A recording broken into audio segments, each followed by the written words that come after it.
Hi and welcome. You are tuned in to CPAP for beginners and experts. I'm your host, Chris, with AffinityHM.com. And tonight we are going to talk about surprising facts in the Bible about sleep.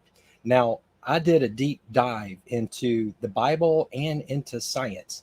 And I want to really just share this with you, first of all, that there are so many people who are having a problem with sleeping, and some are on CPAP. Many of you guys are on CPAP, but the sleep problem goes well beyond just CPAP. And so my background is definitely science, and there's a lot that we know science knows, science has learned, but let's not ever forget that science still has a lot to learn. You know that old adage, what you don't know, what you don't know.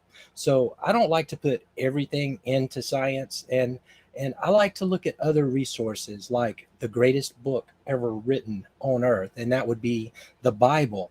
And what I'm going to do tonight is share with you information from the Bible about sleep. And we're going to talk about science as well.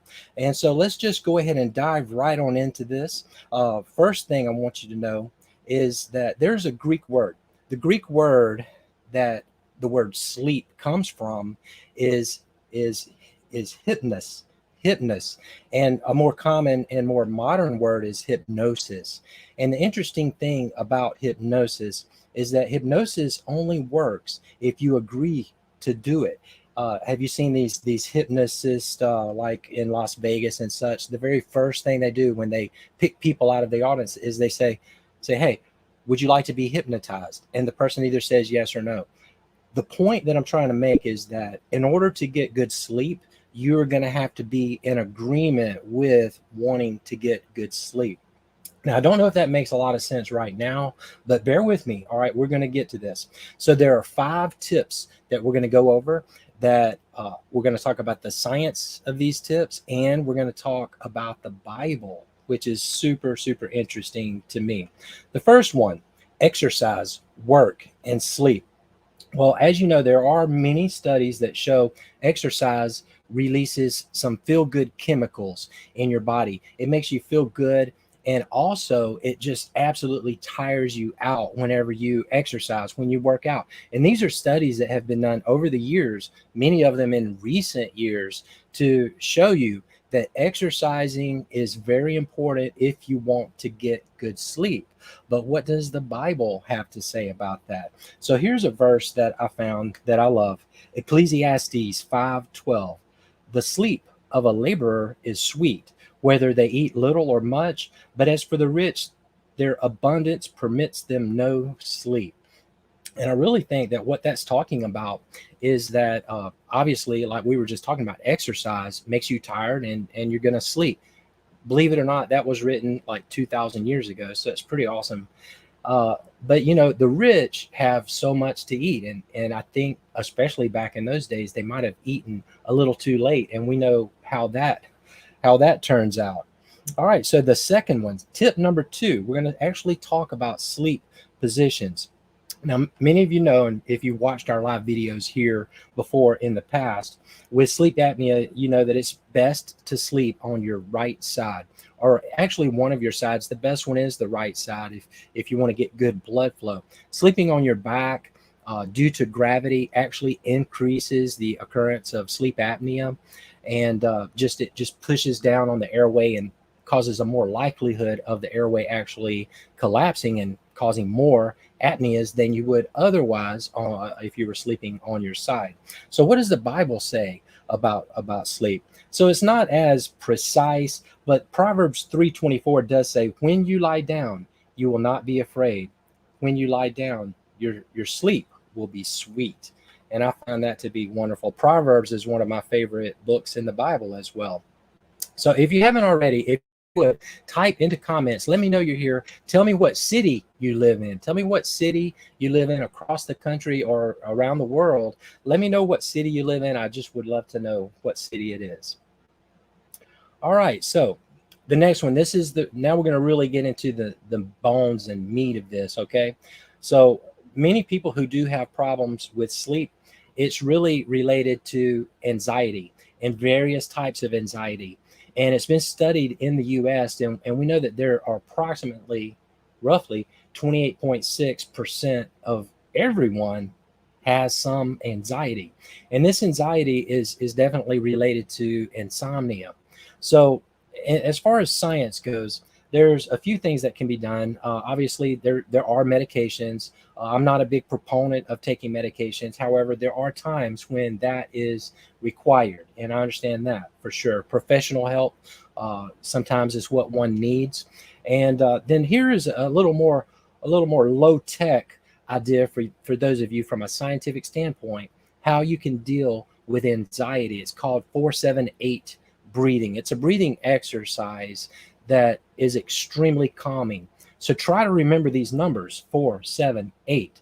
And if you can remember that, you're trying to fall asleep. Maybe it happens tonight. Try this breathing exercise, and you will likely find that you'll just drift right off into sleep very quickly. The 4, 7, and 8 are seconds. So it's about 4 seconds of breathing in nice and slowly through your nose. Then it's about 7 seconds of holding that breath right there. Just gently hold the breath for 7 seconds, and then allow it to take 8 seconds to breathe that breath back out. So let's try that one time right here, right now. And obviously I'll be breathing, so I'll just use my hand motions. And here we go. Breathe in.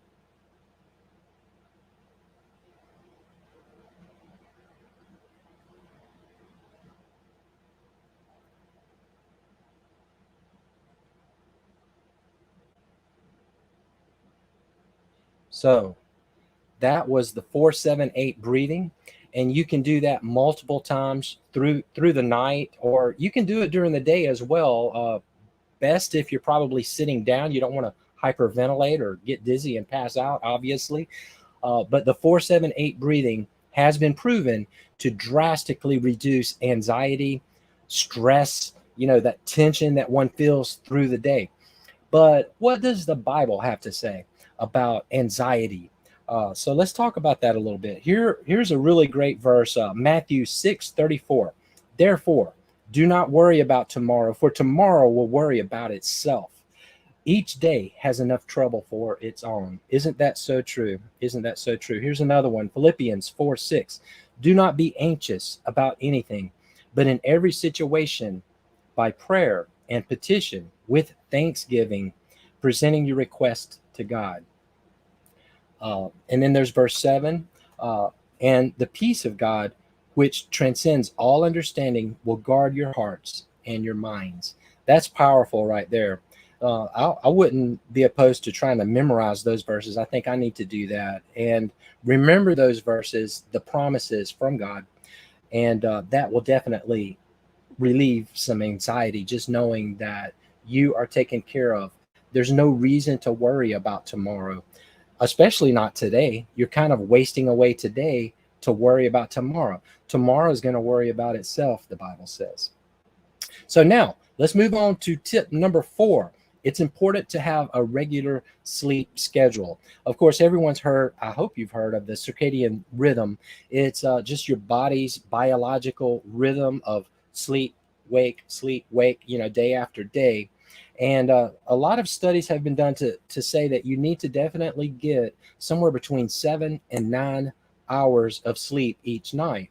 And there are some studies also that show that if you go to sleep or go to bed at the same time each night and try to wake up about the same time each morning, just calculate it so that it's 7 to 9 hours, that eventually, it may take a week or two, but eventually you can reset and set your circadian rhythm so that your quality of sleep while you're in there is going to be much, much better. Now, I want to tell you a little tip within the tip here.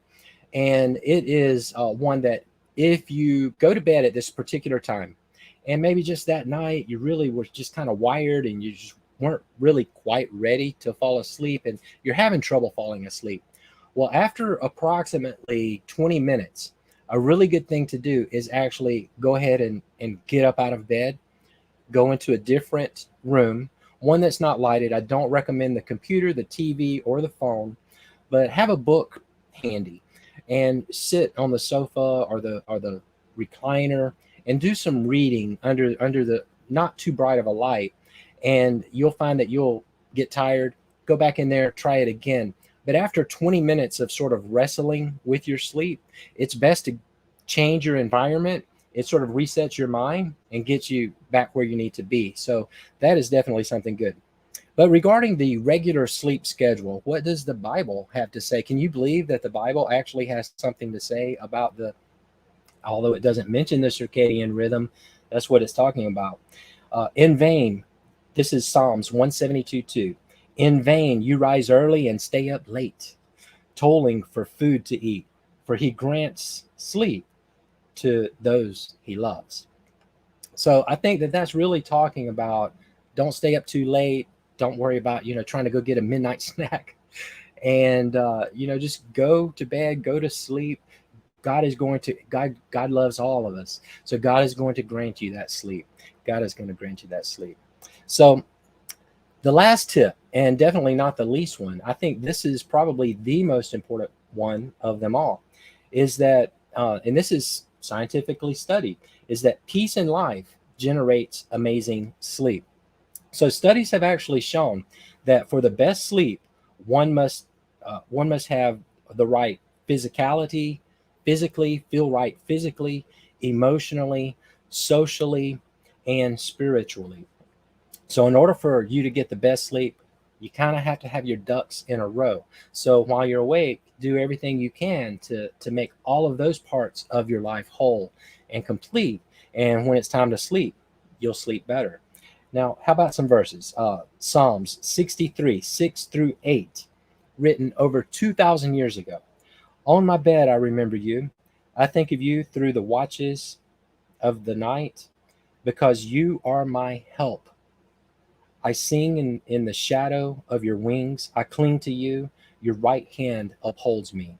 So this is a song to God, and it is so comforting, at least spiritually, to know that God is with us and that we can sing under the shadow of his wing, that we are protected and everything is going to be okay.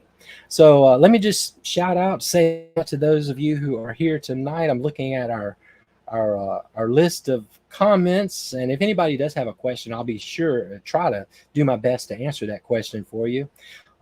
Good evening. I see we got Cornelius and Jennifer and William is here. Hey, you guys. We got some folks from Facebook. It doesn't tell me the name, but I see you're from Texas, Kermit, Texas.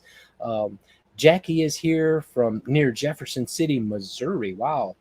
Salem, Oregon. That's Diane, my good buddy Diane. Hi. And Freedom is here. Freedom has a comment for us. I'm 68. When I was younger, never heard of sleep apnea, so common in our world now. I have sleep apnea and thank the Lord. I really love CPAP therapy. Married 31 years and love the Lord. Thank you, Freedom. That is so wonderful and that's beautiful. So Jennifer, as I mentioned, is here. Freedom, I love you, brother. And Judy Virgilio is here. Thank you for being here, you guys. Always happy to see you guys every Thursday night about 8 o'clock. I like to come. And, if any on the Facebook group, I noticed that there were some who were just very much against anything related to the Bible. But I gotta say that the Bible is not only an accurate, written 2,000 years ago, it's proved itself so many times in so many historical events. The Bible is true, you guys. So you can rest on the that are written in that book, literally. So I hope everyone has a good night of sleep and look forward to seeing you next week. Y'all have a good night. Take care.